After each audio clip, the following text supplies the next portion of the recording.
Hi everyone, welcome back to my channel. আজকে আমি খুবই জনপ্রিয় একটি জলখাবার ঝাল সুজি বানিয়ে দেখাবো। যদিও বা এই রেসিপিটি ভীষণই জনপ্রিয়, তবুও অনেকেরই এটা করতে গেলে সুজিটা ঝরঝরে হয় না। সুতরাং কী করে ঝরঝরে বানানো যায় সেটাই আজকে আমি আপনাদের দেখাবো। সঙ্গে থাকুন, শুরু করা যাক ঝাল সুজি। এটা বানাতে যা যা লাগছে: ডুমো ডুমো করে কাটা আলু, কাঁচা লঙ্কা, পেঁয়াজ কুচনো, হলুদ গুঁড়ো, স্বাদ মতো নুন,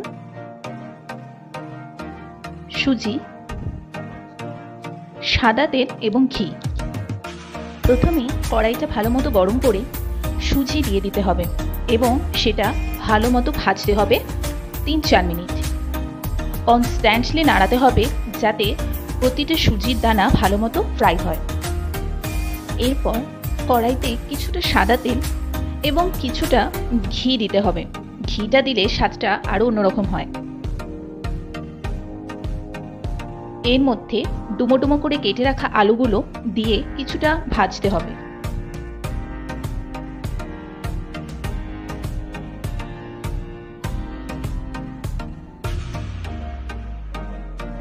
এরপরে পেঁয়াজ কুচিগুলো দিয়ে দিতে হবে এবং ভাজতে হবে।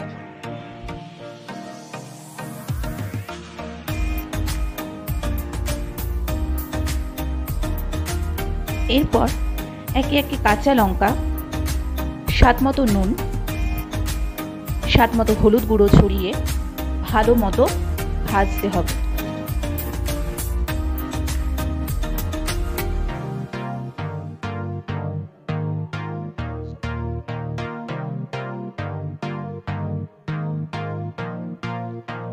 ভাজা হয়ে গেলে এর মধ্যে ভেজে রাখা সুজিটা দিয়ে দিতে হবে। তারপর কিছুটা জল পরিমাপ মতো দিয়ে কিছুক্ষণ নাড়াচাড়া করেই নামিয়ে দিতে হবে।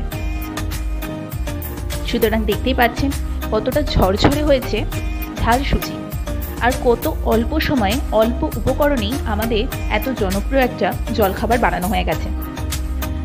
সবসময় একঘেয়ে মিষ্টি সুজি খেয়ে খেয়ে আমরা বোর হয়ে যাই, তাই স্বাদ বদলের জন্য এই ঝাল সুজি ট্রাই করা যেতেই পারে। আশা করি রেসিপিটি আপনাদের ভালো লেগেছে। যদি ভালো লেগে থাকে তাহলে আমার চ্যানেলটিকে সাবস্ক্রাইব করবেন, কমেন্ট, লাইক, শেয়ার করতে ভুলবেন না।